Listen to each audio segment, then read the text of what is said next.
Good morning everyone. Today our last topic dimension का है हमारा। आज हम पढ़ेंगे डायमेंशन के इम्पोर्टेंट। तो गैस कांस्टेंट क्या होता है? यूनिवर्सल गैस कांस्टेंट की वैल्यू क्या होती है? 8.314 जूल पर केल्विन। और बोल्ट्जमैन कांस्टेंट क्या होता है? 1.38 10⁻⁻23 जूल पर केल्विन। अब इन दोनों का सेम डायमेंशन होता है। एक तो है कि हम इनकी यूनिट से हम देख लें कि जूल पर केल्विन यानी जूल एनर्जी की होती है, तो एनर्जी का डायमेंशन क्या होता है? एम एल फोर्स इंटू में डिस्टेंस यानी वर्क वाला, तो M L square T minus two. ये आ गया हमारा वर्क या एनर्जी का फार्मूला। और केल्विन है तो क्या हो जाएगा? केल्विन इनवर्स, क्योंकि अपोन में है। सेम इसी की भी यूनिट क्या होती है? यही। तो इसी का फार्मूला भी यही होगा। दूसरा हम इसको अदर मेथड से, जो कि लॉन्ग मेथड पड़ेगा, पी वी इजिकल टू में एन आर टी।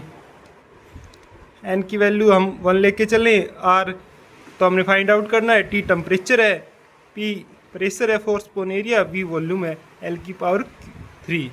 ठीक है। दूसरा काइनेटिक एनर्जी थ्योरी में हम क्या पढ़ते हैं? हाफ के पी टी। हाफ नहीं होते, 3/2 होता है, 3/2 के बी टी। उससे भी हम आ जाएगा एनर्जी पर यूनिट टाइम। तो इससे भी क्या आ जाएगा? सेम फॉर्मूला आ जाएगा। इनके बीच में एक रिलेशन भी स्टेब्लिश होता है गैस कांस्टेंट और बोल्ट्जमैन कांस्टेंट के बीच में। क्या होता है कि बोल्ट्जमैन कांस्टेंट होता है वो बराबर होता है R/N। N क्या है? Number of moles Avogadro's number. तो इनसे क्या होता है कि हमें पता लगता है कि गैस कांस्टेंट और बोल्ट्जमैन कांस्टेंट बोथ है सेम डायमेंशन। ठीक है। अब मैं इसको रब कर देता हूँ, अगला पॉइंट आउट करेंगे। नंबर 2 हमारे पास आता है EMF और एंड पोटेंशियल। देखो दोस्तों, क्या होता है हमारे पास? EMF की हम फुल फॉर्म क्या पढ़ते हैं? Electro motive force. But that is not a force. तो फोर्स नहीं है तो ये सर क्या है फिर? ये केमिकल एनर्जी की पोटेंशियल ही होती है एक प्रकार से। ठीक है। कितने अमाउंट ऑफ वर्क हम करते हैं किसी केमिकल सेल के इंटरनल रेजिस्टेंस के अंदर, वो क्या होता है? ईएमएफ होता है। और पोटेंशियल हम पढ़े हैं ही इलेक्ट्रोस्टैटिक पोटेंशियल के अंदर, करंट इलेक्ट्रिसिटी के अंदर। तो दोनों का फार्मूला क्या होता है? ईएमएफ भी और पोटेंशियल भी, W/Q। ठीक है। Work per unit charge. Work की के हमने पढ़ी अभी ML/T minus ML square T minus 2। ये किससे आई? फोर्स इंटू डिस्टेंस से। फोर्स क्या हुआ? Mass into acceleration ML/T minus 2, और एक L और मल्टीप्लाई हो गया। और इसकी और Q क्या होता है? Coulombs, charge in coulomb. तो इनको हम, चार्ज हमारी क्या है? फंडामेंटल यूनिट नहीं है, तो हम इसको क्या करेंगे? करंट के में कन्वर्ट कर देंगे। तो Q equal to I into T. तो यहाँ से I एम्पियर आ गया और T टाइम आ गया, तो ML स्क्वेयर T माइनस 3 हो जाएगा ऊपर जाके माइनस में, और एम्पियर इनवर्स। तो ये क्या हो गया? EMF, या हम कह सकते हैं ये पोटेंशियल का डायमेंशन आ गया। ठीक है। ये सेम है बोथ, EMF एंड पोटेंशियल। इसके बाद मैं इसको रब करके हम चलेंगे रेजिस्टेंस। रेजिस्टेंस के लिए हम क्या पढ़ते हैं? यहीं कर लेते हैं हम। रेजिस्टेंस क्या होता है? वोल्टेज अपोन में वोल्टेज या पोटेंशियल, एक ही बात है। पोटेंशियल डिफरेंस और EMF इन सभी का एक ही होता है डायमेंशन फॉर्मूला, अपोन में करंट। ठीक है। वोल्टेज की हमने क्या पढ़ी अभी? ML square T minus 3 A minus 1 upon current की क्या हो जाएगी? एम्पियर। तो यहाँ से क्या आ जाएगा? ML square T minus 3 A की पावर माइनस 2, A की 1 ऊपर जाके माइनस 2 हो जाएगा। ठीक है। तो ये आ गया हमारे पास रेजिस्टेंस का फॉर्मूला। अब हम आपकी नॉलेज के लिए बता दें कि सेम डायमेंशन होता है इम्पीडेंस का। इलेक्ट्रिकल इम्पीडेंस जिसको हम जेड से भी डिनोट करते हैं, इसका भी सेम डायमेंशन होता है। इलेक्ट्रिकल इम्पीडेंस जो हम अल्टरनेटिव करंट के अंदर पढ़ते हैं, जेड, तो जेड बराबर आर। रेजोनेंस की कंडीशन में पढ़ते हैं एलसीआर में, प्योर रेजिस्टिव सर्किट होता है ना, वो सेम फेज में होता है। इसकी यूनिट तो हम पढ़ेंगे दोनों की, ओम्स रेजिस्टेंस की और इनकी। अब इसको हम है ना क्या करेंगे,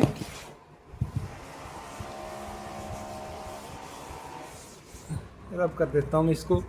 जब हम इसका रेसिप्रोकल ले लेते हैं किसका बच्चों, कंडक्टेंस या रेजिस्टेंस का, तो हमारे पास क्या आ जाती है, कंडक्टिविटी, जिसको हम जी से डिनोट करते हैं 1/r। तो हमारे पास क्या हुआ, आर का हमने अभी अभी पढ़ा है, क्या क्या हमने सोल्व किया है, ml² t-3 a⁻²। तो इसका रेसिप्रोकल क्या हो जाएगा जी का, m-1 l-2 t⁻3 a⁻²। Just sign change हो जाएंगे, ठीक है। तो ये आ गया हमारे पास कंडक्टेंस का फार्मूला, ठीक है। इसी के अंदर हम इम्पोर्टेंट रिलेशन पढ़ते हैं। दो हमारे पास रिलेशन है,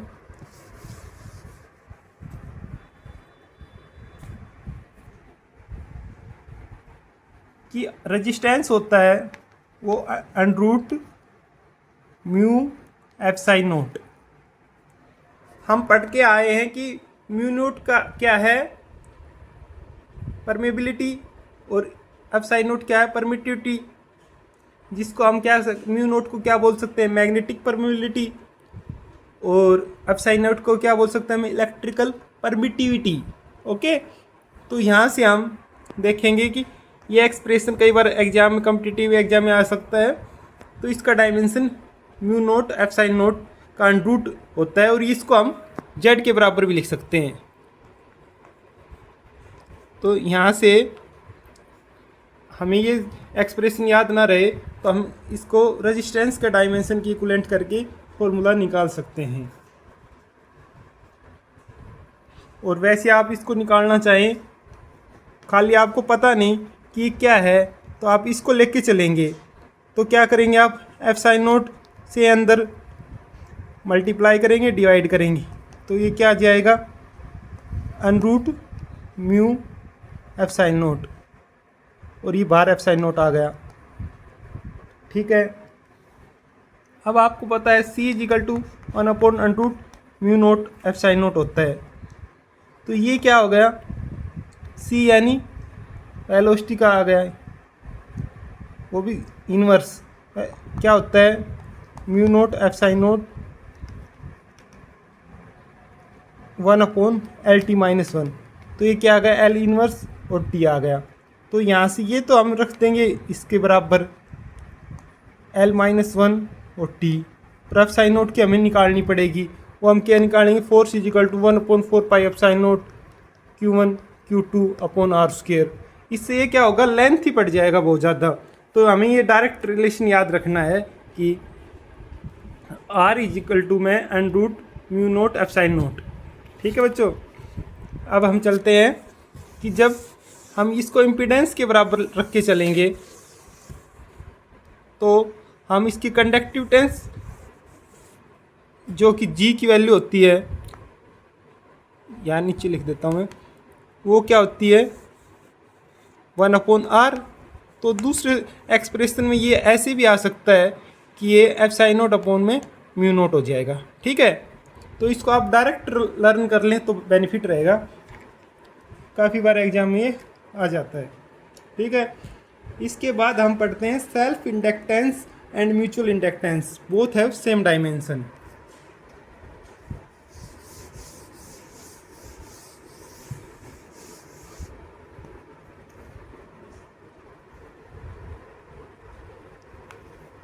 ये 3rd नंबर है, सेल्फ इंडक्टेंस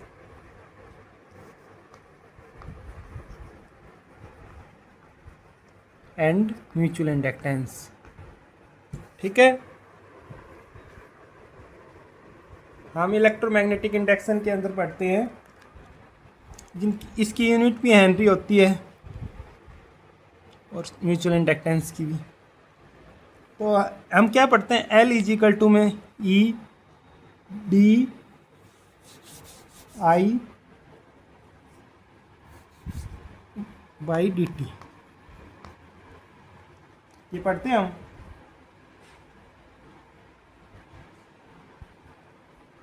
सॉरी, ये L तो यहाँ आएगा डायरेक्टली प्रोपोर्शनल में और E आ जाएगा यहाँ पे, ये पढ़ते हैं हम एक्सप्रेशन। ठीक है, तो यहाँ से हम L निकालना चाहेंगे तो EMF तो और dt बाई आई इस साइड चला जाएगा। ठीक है, L जो कांस्टेंट होता है वही क्या कहलाता है, सेल्फ इंडक्टेंस कहलाता है। E क्या है यहाँ पे, EMF, I क्या है, करंट। ठीक है, तो हम L निकालने के लिए EMF का यानी वोल्टेज का जो हमने फॉर्मूला अभी अभी ड्राइव किया है वो हम पीछे निकाल चुके हैं, उसको हम देख लेंगे क्या था। वो था हमारे पास ML² T-3 A-1। ठीक है, और I क्या होता है, एम्पियर चेंज, यही आएगा। ठीक है, ये वहाँ जाके क्या होगा, dt हो गया, ऊपर आ गया dt, तो ये क्या होगा, A नहीं होके T हो जाएगा। ठीक है, और नीचे A, तो यहाँ से क्या होगा, ML² T-3 A⁻², और ये T-3 और 1 क्या होगा, -2 हो जाएगा। ठीक है, ये हमारे क्या आ गया, इंडक्टेंस का फार्मूला। इसमें देखो M तो 1 है, बाकी 2 है, -2 है। ये लर्न हो तो बहुत अच्छा है, नहीं आप इसको ड्राइव कर लेना। ठीक है, यही हमारा म्यूचुअल इंडक्टेंस का फार्मूला होता है। ठीक है, तो अब हमारा एक कंप्लीट हो गया डायमेंशन वाला टॉपिक। अगला हम एरर से रिलेटेड करेंगे, परसेंटाइल एरर, एब्सोल्यूट एरर जो भी है, ऊपर ये शेयर के एस्टेट भी। तब तक आप इसको देखें, लाइक करें और सब्सक्राइब करें। धन्यवाद।